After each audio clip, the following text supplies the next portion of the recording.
Hello, what's up mga ka-idol? Ayan, ito po si Idol X 297 nyo, no? Nandito na po ulit kami kay Buboy.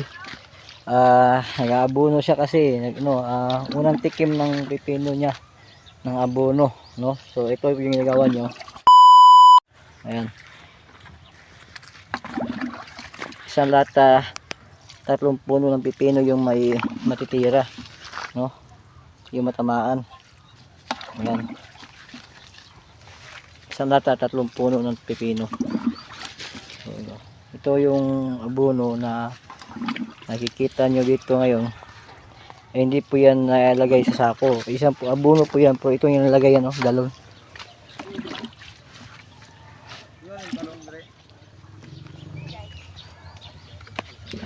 Ayan.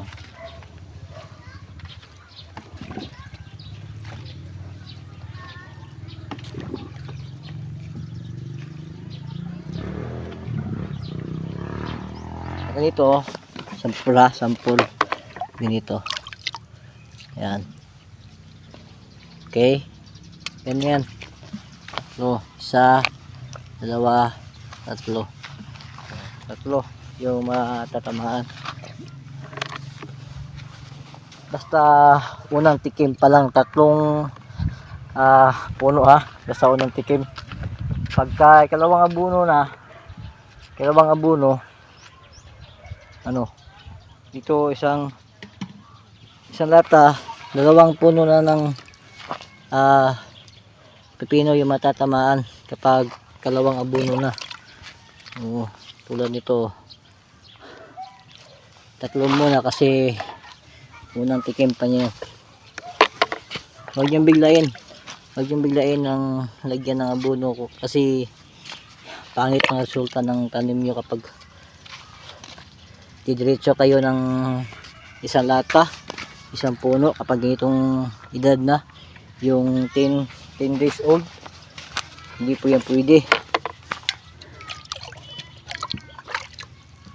Hindi dapat magabuno ng isang lata kapag 10 days old pa na pipino. Depende sa inyo kung anong gagawin nyo. Basta sa amin dito, ganyan yung nagawa namin dito. Hindi kami mag-aabono ng 10 days old na pipino, isang lata, no? Ayun.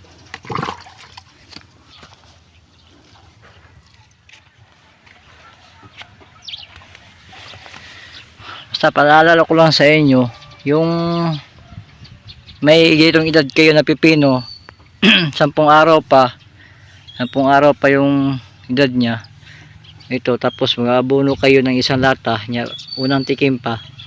Iwan ko lang kung anong resulta. Basta sa amin dito yung namin dito, basta permero first bite pa, isang lata, 3 agad yung matatamaan tulad niya, no?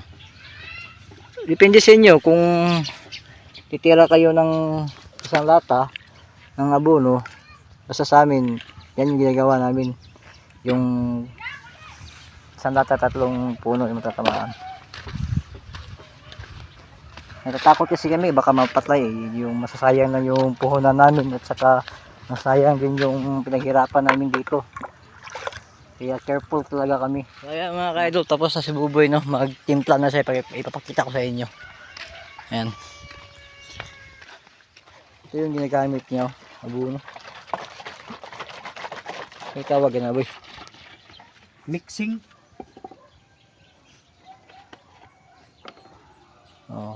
Isang lata ng pipino.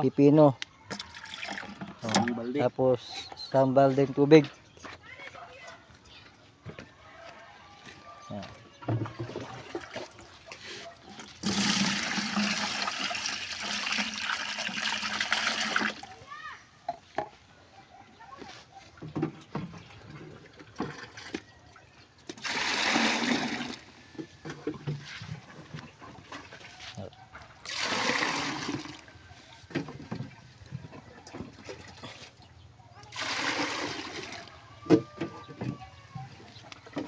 Ito yung kulay niya.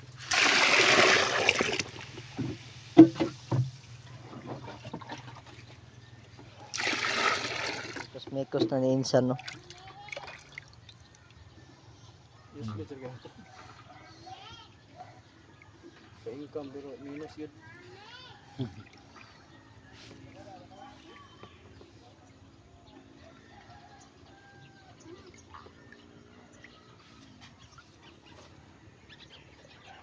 Malapit na matapos. Kaunti na lang.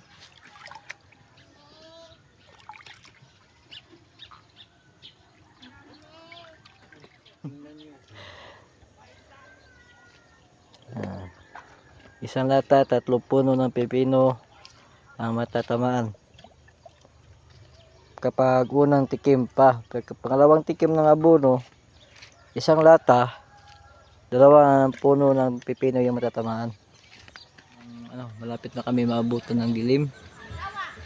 Ayan, ang ganda, no? So wala pa natapos si Buboy. Ayan, no? Time check is 5:53, so 7 minutes na lang para mag 6 PM. Ganda ng ayan.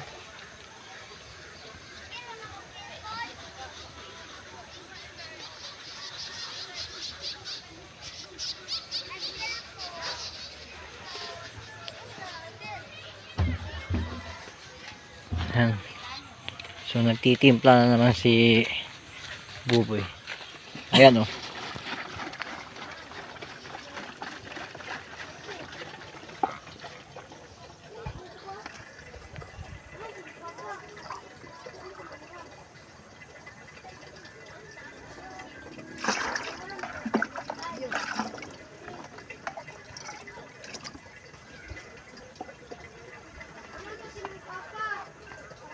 Buno kami.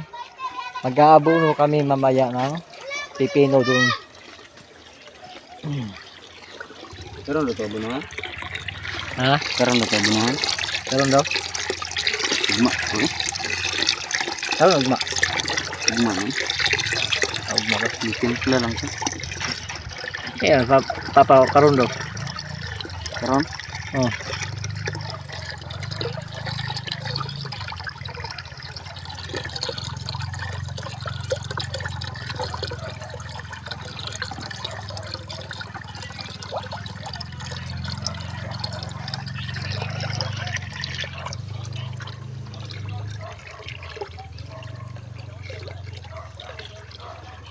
Lumubog na talaga ang araw. Wala na.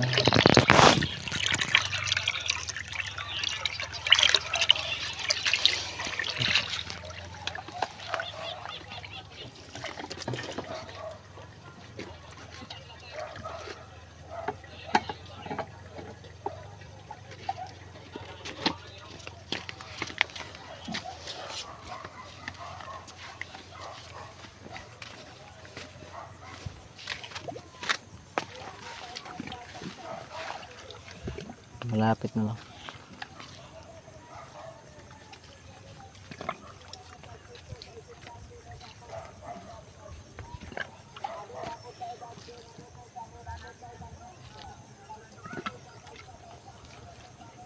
So ayun guys, naabutan si Buboy ng gabi.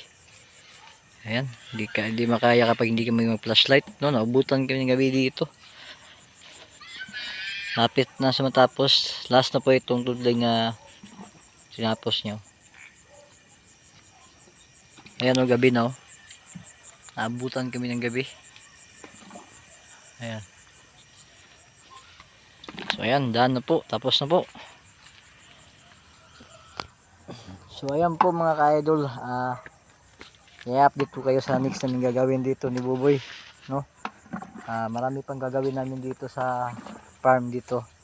Kaya abang-abang lang kayo sa mga vlog na i-upload ko. Saka sana po paki-share po sa mga vlog natin, no?